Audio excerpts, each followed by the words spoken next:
Hello, everyone. Here is Samuel Crescencio from Brazil. And Jorge Sloshansky from New Zealand.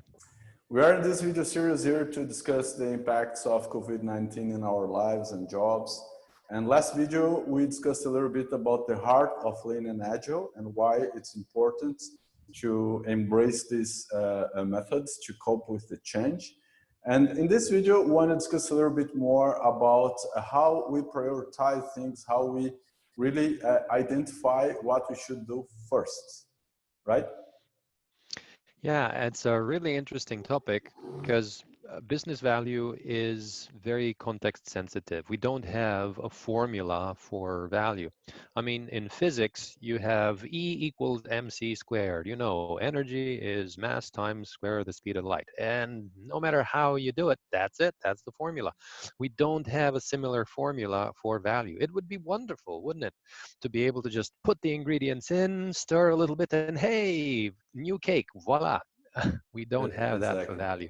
Exactly. And I like to remember that Don Heinerson used to say that only 15% of the companies all over the world have the capacity to really identify what value is. And in other words, to really even monetize what value is to them. The idea here is to discuss a little bit how we can improve that, how we can even, we know that sometimes value will translate to money, but sometimes that will be like improving of process efficiency, diminishing time to market, reducing time to do some operational thing.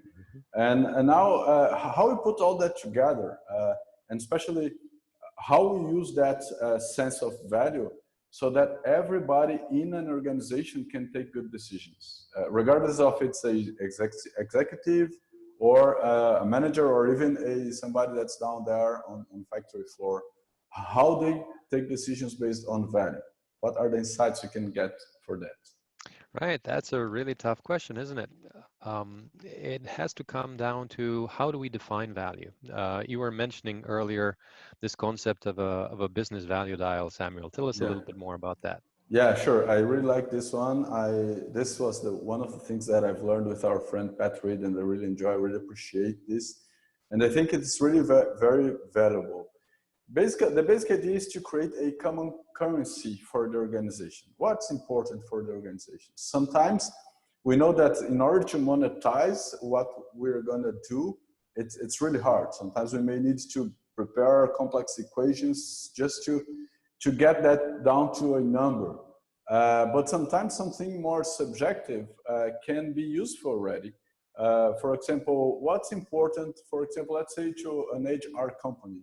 What's important? What's more important now? To attract and hire better and faster, or to retain the best talent? In order to be able to identify the top performers and retain the best talent. We know that before COVID-19, some industries were really going after this improvement and then hiring people.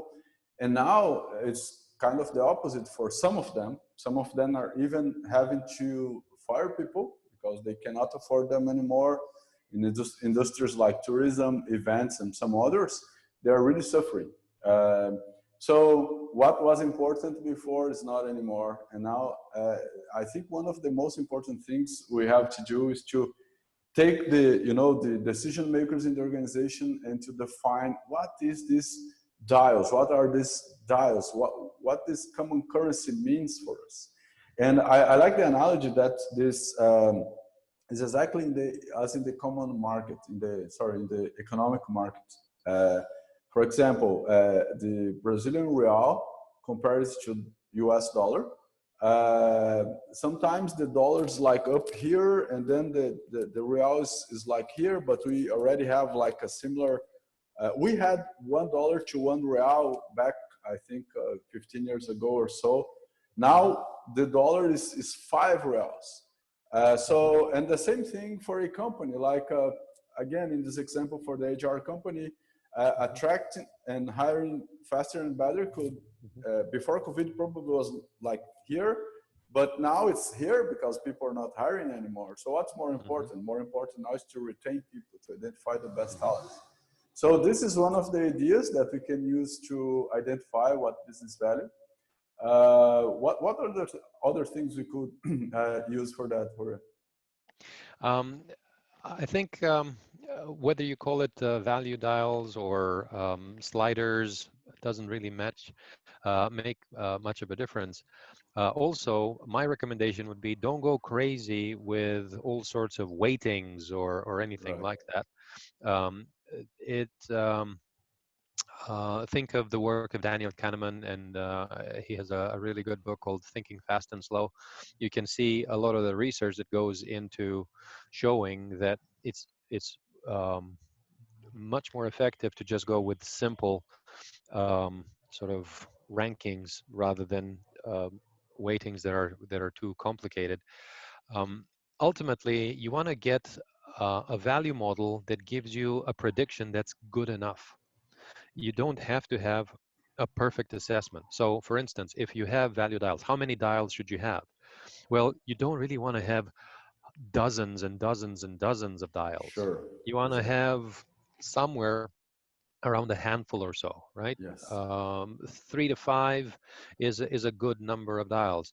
If you really want to push it, don't go more than 10 at the most, I would say, Hmm. because again, you have to do a lot more work for yourself, and you get not all that much benefit.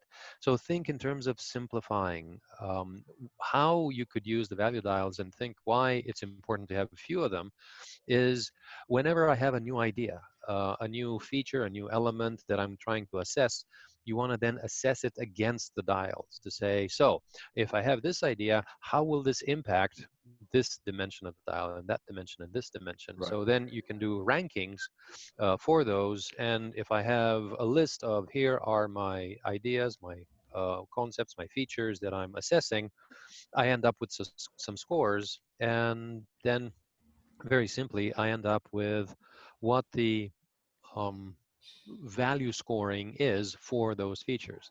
And this is the beginning of what I call the use of the scientific method in the context of value management and value delivery. Right. Because we're essentially making a hypothesis as to what value might be, and Exactly. then we need to run some experiments. So based on that value model, don't assume that the value model is perfectly correct.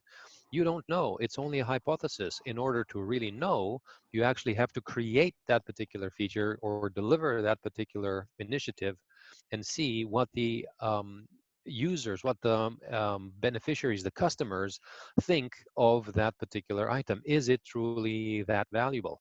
And based on that execution, that experiment, then you will adjust your value model accordingly to say, oh, right, so we nailed it on this one, we got it right, but this one, something didn't Yeah. quite go. Where did we get it wrong? Which aspect of value did we miss? And we can call, I think we can call those proxy variables for what value really is, because sometimes, as we said, value can be increasing revenue or decreasing costs or diminishing time to market or diminishing time for a certain cycle time for an operation or reducing waste, improving Yeah, usability. yeah, You yeah. know, And it's it also, complex. you've described all sorts of examples of tangible elements, but you may also want to consider intangible, like degrees of satisfaction, right? Yeah, How do I put a number to customer delight? yeah. How Or happy net are promoter people? score or other stuff. Well, yeah, again, that's an attempt at, as you say, a proxy variable for that, Yeah, but it'll have an impact because ultimately, if people are happy with the product, they're going to tell their mates, and there's going to be more yeah, market penetration yeah. for your Perfect. offering. Yeah, and I think is basically a good introduction to a little bit deeper concept that I really love. That's again from Don Heinerson, which is the cost of delay. And I think this is really interesting. It's to uh, giving or creating in people the ability to respond to the following question: how much Okay. it will cost to, instead of, if I don't deliver now, and if I deliver you in 2 months from now, how much it will cost for the company in terms of lost opportunity. And that will take us to another subject, right? Because That putting this looks together. like the subject of a different talk altogether. There's more to talk there about different other techniques. Yeah. We should also consider things like persona targeting. So yeah, absolutely. Next Yeah. session. Next Thank you very session. much, everyone. Thank you, guys. So stay around. We will talk again next session about estimates and how to put all this together, how to put the value definition along with effort, and how we can use those in an equation, very simple one that you can use to prioritize and deliver more value to your customers. So stay around. We're going to talk about this soon.